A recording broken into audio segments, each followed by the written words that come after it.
Vitória fecha a contratação de jogador ex-futebol português para a temporada de 2025. No meu entendimento, pode ser uma aposta interessante para o ano que vem, não sendo uma solução. Tá? Da mesma forma, eu quero falar sobre as especulações, o Vitória, a montagem do elenco, o ano que vem com uma temporada diferente deste ano, né, com Sul-Americana, com Copa do Brasil, onde o Vitória precisa fazer uma campanha também bem feita, e a Série A do Campeonato Brasileiro, sem mencionar o começo do ano.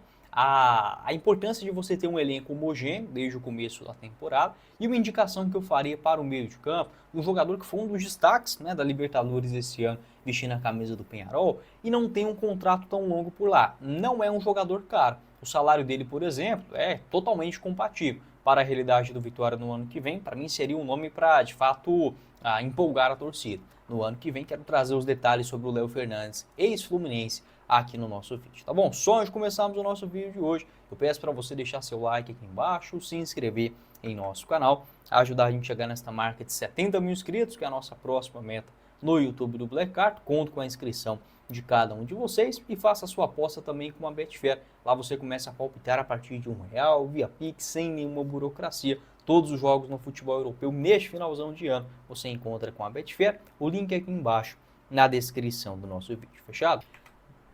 Bora começar o nosso vídeo de hoje para falar sobre um jogador ex-futebol português chegando no Vitória para o ano que vem, que é o Bruno Xavier, meio-campista, 28 anos de idade, uma aposta para a próxima temporada. No futebol europeu, ele passou pelo Aves, esse clube na época disputando a primeira divisão portuguesa, na temporada 2019-2020. Não foi um bom ano do Bruno Xavier, ele disputou na época apenas 7 partidas e deu uma assistência, né? Aqui algumas fotos dele também enquanto esteve no futebol português e acabou retornando para o Brasil, onde passou principalmente nos clubes do interior de São Paulo. Foi a mesma realidade deste ano, onde ele esteve no Ituano. Apesar do rebaixamento do clube de Itu, ele conseguiu marcar 8 gols e 2 assistências em 27 jogos, inclusive fez um hat-trick em uma partida contra a Ponte Preta. Sobre as principais características de jogo do Bruno Xavier. Aqui está o mapa de movimentação do atleta nesta Série B do Campeonato Brasileiro, uma nota média razoável de 6,91, um mapa mais preenchido pelas beiradas. As partidas que eu assisti do Bruno Xavier nessa Série B, ele atuava mais como um meia-direita do que propriamente um camisa 10. Às vezes revezava entre essas duas funções, não é um jogador forte fisicamente, tá? Bruno Xavier, acho que a principal característica dele seria uma cadência de jogo. Ele busca o jogo o tempo inteiro, sabe cadenciar a partida, buscar, por exemplo, um companheiro bem posicionado, mas atuando pelas beiradas, não quer dizer, por exemplo, que o Bruno Xavier é um velocista. Não é, tá? O Bruno Xavier não é um velocista, um cara para pegar uma bola, driblar, não tem essa característica. Mas ele consegue, ao mesmo tempo, trazer essa bola da direita para a esquerda e buscar um bom cruzamento, ou até mesmo, né, confundir a defesa entrando dentro da grande área. Marcou alguns gols assim nesta segunda divisão, inclusive nesta partida contra o Goiás, lá no dia 24 de agosto. Então, o Bruno Xavier, para mim, ele é uma aposta. Não é um jogador, por exemplo, que eu colocaria expectativa em uma Série A de Campeonato Brasileiro. Tá? Não é um jogador para chegar no Vitória hoje e ser um titular.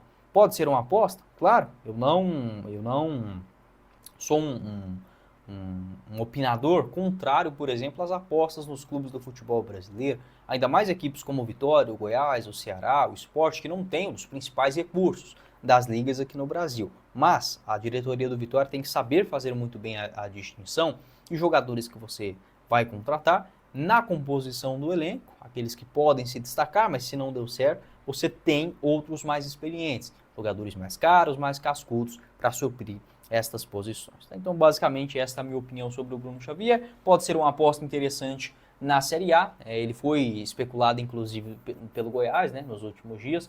Eu tenho um canal do Verdão também, ele chama Goiás News. Eu vou deixar o link aqui embaixo na descrição do nosso vídeo. Eu deixei exatamente esse mesmo comentário a respeito do Bruno Xavier. Para o Goiás, por exemplo, não seria uma solução na Série B do Campeonato Brasileiro. Para o Vitória também não é uma solução na Série A. Não quer dizer que é um jogador ruim ou que não vai dar certo. Apenas que o Vitória precisa ir no mercado e trazer um meia-direita, um meia-central, jogadores mais experientes, para você deixar o Bruno Xavier na posição dele, de um jogador para chegar, se destacar e não ser cobrado como uma solução de imediato pela torcida. Tá bom, um jogador que está livre no mercado, acho que faz sim sentido esta contratação. Pode deixar a sua opinião, você torcedor do Vitória. Aqui está outros mapas, né, de movimentação do Bruno Xavier. Disputou a Série B em 2020 também, em 2019, na temporada de 2018. Sempre um mapa preenchido, né, pelas beiradas. A Série A do Campeonato Brasileiro ele teve uma exibição lá em 2017, quando ainda jogava pelo Corinthians, né, não teve muito espaço no Corinthians também.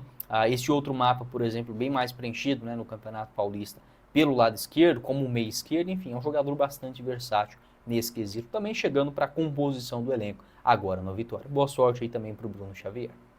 Para você fazer a sua aposta é com a Betfair, a partir de R$1 via Pix, sem nenhuma burocracia. O link é aqui embaixo na descrição do nosso vídeo, com todas as odds, por exemplo, do campeonato inglês. Nesse finalzão de semana, você encontra Aston Villa e Manchester City. Um empate pagando R$ 3,75 a cada real apostado. Vitória do City fora na cotação de 2.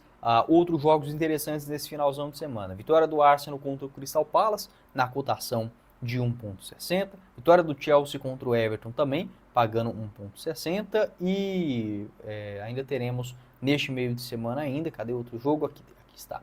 Tottenham e Liverpool, uma vitória do Liverpool fora na cotação de 1,75. Por exemplo, essas 4 vitórias dos visitantes, né, nesta rodada, numa cotação de 8,46. Vamos supor que você faça uma aposta nesse bilhete de R$5. Se você acertar, volta para você R$ 44,80. Lembrando, jogue sempre com responsabilidade nas partidas que você gosta para dar uma emoção nos jogos que você acompanha, tanto no futebol brasileiro quanto também no futebol internacional. Agora, sem as partidas do Brasileirão, você encontra excelentes odds com a Betfair na Inglaterra, Espanha, França, Itália e muito mais. O link é aqui embaixo na descrição do nosso vídeo, combinado? E para finalizar o nosso vídeo de hoje, se eu falei que o Bruno Xavier, por exemplo, não é um jogador para chegar no Vitória e resolver, ser cobrado de imediato para isso, um cara que está aí no mercado, que para mim seria esse nome, essa contratação de peso, um jogador imponente aí no futebol sul-americano para o Vitória no ano que vem, é o Léo Fernandes, meio-campista, 26 anos de idade, faz essa função de um camisa 10. Ele que é canhoto, tem até uma característica, por exemplo, semelhante ao do Terence, né, que recentemente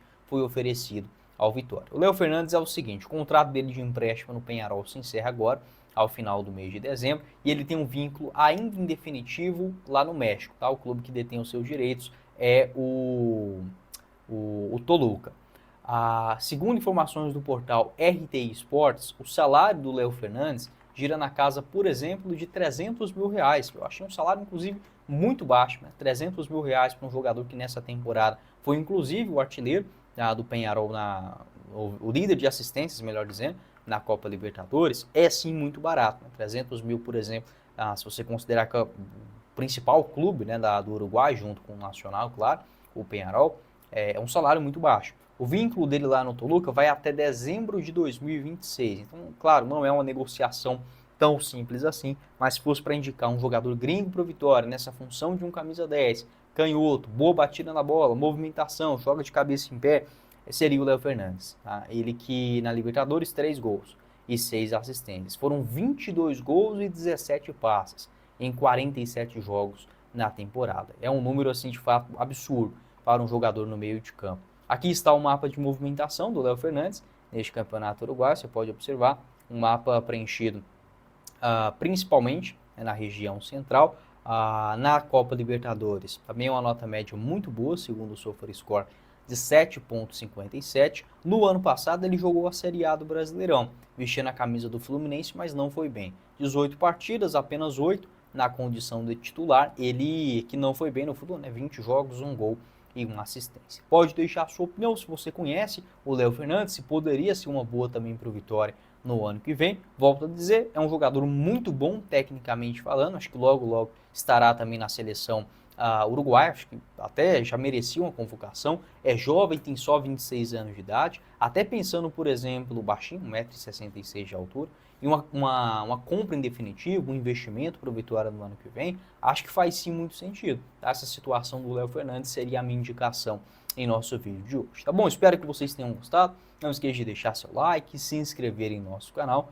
ajudar a gente a chegar nessa marca de 70 mil inscritos, que é a nossa próxima meta aqui no YouTube do Black Card, e faça sua aposta também com a Betfair. Lá você começa a palpitar a partir de R$1 via Pix, sem nenhuma burocracia. O link aqui embaixo na descrição do nosso vídeo. Quem falou com vocês foi o Guilherme, nos vemos em uma próxima oportunidade. Valeu, galera!